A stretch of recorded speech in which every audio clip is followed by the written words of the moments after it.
Hello again, and welcome back to Educator.com's Advanced PHP with MySQL course. In today's lesson, we're going to be continuing development of our web application, and we're incorporating what we learned in our last lesson regarding sessions. Basically, in this lesson, we're going to go over one new version of our web application. It's going to be called version 12.0. And basically what we're doing is we're converting the web application from essentially using basically client-side sessions to manage our shopping cart. And the way that worked was we were basically sending cookies to the client that contained all of the information about a shopping cart. So for example, for each item we added to a cart, we would create a cookie with that item number and then set the cookie's value to the quantity of that item in the cart, send that cookie to the user that would be stored on the client side, and then every time the user would go back to our website to view the cart or to add another item to the cart, it would send all these cookies back, and that's how we maintained the state of our shopping cart. We maintained it on the client side in what was essentially a client-side session. Now we're going to be converting over to using PHP's built-in server-side session functionality. Basically, again, we're just converting using client-side cookies to storing all of our information on the server, all of our shopping cart state on the server side. Basically, what we've done before, if we look at our previous version of viewcart.php, in the beginning of the script, what we would do is we would load our shopping cart basically object, or build our shopping cart object up using this build cart from cookies method, and we would basically pass it the cookie super global, which would contain any cookies that we had previously set for items we'd add to our cart. This function, as we learned before, would go through, look at all the information in these cookies, and build up our shopping cart object. Then what we could do is, if we needed to add an item to the cart, basically what we would do would be make an update to the cookie for that particular item. We would increase its quantity by 1, or if it was a new item, then we would just set a brand new cookie for it with the value equal to 1. In addition, if we wanted to remove an item from the shopping cart, we basically would have to basically set the cookie for that particular item using the item ID and set it to expire in the past, and that would essentially delete that cookie so that the next time the user views a page, it doesn't get sent back to our web server, and therefore the server doesn't know that that item is in the cart anymore. That's how we essentially eliminated or removed an item from a cart. Well, now what we've done in our new viewcart.php is we're making use of sessions to store this information, and it really simplifies things a lot. So on viewcart.php, the first thing we do on any page that we use sessions is we call our session underscore start method, which is going to generate a new session and a new session ID if one has not already been created, if no session ID cookie was passed to the user, was passed to the server. If not, it's going to, if it's a continued session, what it's going to do is basically look at the cookie passed by the user, look up that session ID or the data associated with that session ID, and load it into the session variable. So what we can see here is that the way we load our cart method now, rather than using build cart from cookies, we simply test if the session variable cart exists using the isSet construct, which means that we previously had a cart object in our session. And the way I should also mention that the way we implement our shopping cart using PHP sessions is we actually store a shopping cart object in the session array. It's a cart object, and it has the name cart. So basically this is testing to see, does this cart session variable exist, which is a cart object?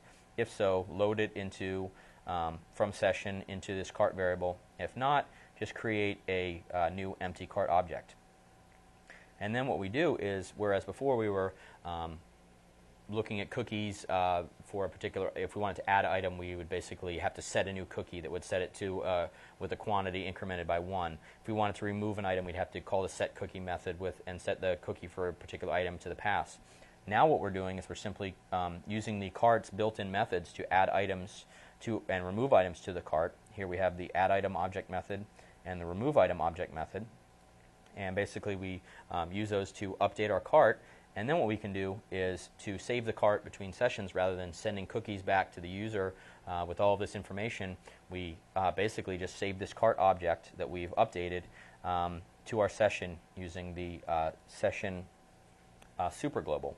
So now this updated cart will be added to the session.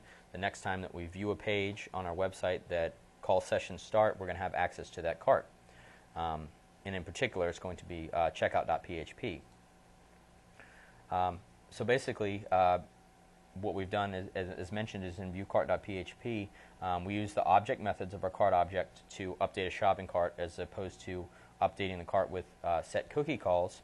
And then we save our shopping cart object to a session variable named cart. Now what that's going to do is we also have updated checkout.php so that when it's called session start at the beginning of that page, so it's going to have access to this shopping cart that was saved in viewcart. So let's say we've added a couple items to our shopping cart. When we go to checkout.php, it's going to be able to load that shopping cart object from the session and then successfully process the order. So if we take a look at our old, for example, let's look at old checkout.php. What it did was it did the same thing that our viewcart.php did, was it would look at all the cookies sent over from a client that contains information about the shopping cart, build up that shopping cart, and then it would go ahead and process the order. And one of the things that it would do was, after the order was completed, it would go through and it would specifically delete each cookie for each item that was in the shopping cart by manually calling this set cookie method, which was somewhat tedious. And so we're going to see that that's much simplified in our newer version. So basically now, instead of when we complete an order and we want to empty the shopping cart, instead of having to unset all these cookies, what we're basically going to do is just unset a session variable. So if we look at our new checkout.php, we can see we call session start at the beginning, which is going to give us access to this session superglobal. We're going to test to see if a cart object or the cart session variable exists, which would be a cart object. If it is, we load it from the session superglobal into cart, and if not, we create a new cart object. Then we simply perform a test that says as long as the cart's not empty, then we're going to process it. If not, we're going to output an error that basically says your cart's empty, because what would happen, what that means is if there is no cart that was previously set up for the session, it means that there was no items in the shopping cart. And so that's how we test for that. So once we've set that cart variable to the shopping cart object from our session, we basically go ahead and follow through with completing the order as we'd done before. The one difference is that now when we empty the shopping cart after an order is successfully completed, as opposed to looping over the cookie superglobal and deleting all the cookies for our items in the shopping cart, we're simply going to unset this session variable cart. What that's going to do is that's going to basically delete it from the session.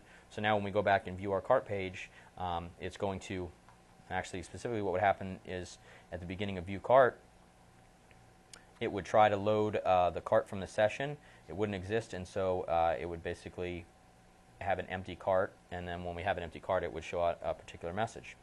So let's go ahead and take a look at how this works in action. If we go to electronics, for example, and let's add a television to our cart. Well, when we go to viewcart.php, what it's going to do is it's going to start a session. So we can see that it actually sets a session cookie, PHP sysID, and that's what we're going to pass back and forth between the client and the server in order to maintain state. And then let's add another item. Let's add a sporting goods product. Let's add a basketball to our shopping cart. We go to add to cart. Now what we can see is that our shopping cart contains both items.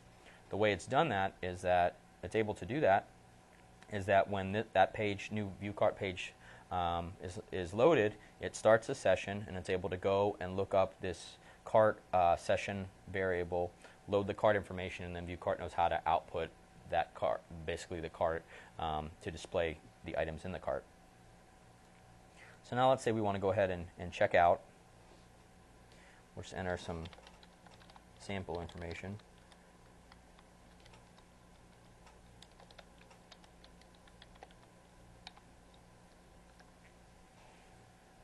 And so now what's happened is this checkout.php knows about our cart, and that's how it's actually able to calculate the total, because at the beginning of checkout.php, it loads the cart from the session. So that's how it's actually able to calculate the cart total here, which we are outputting for the user. And when we submit the form,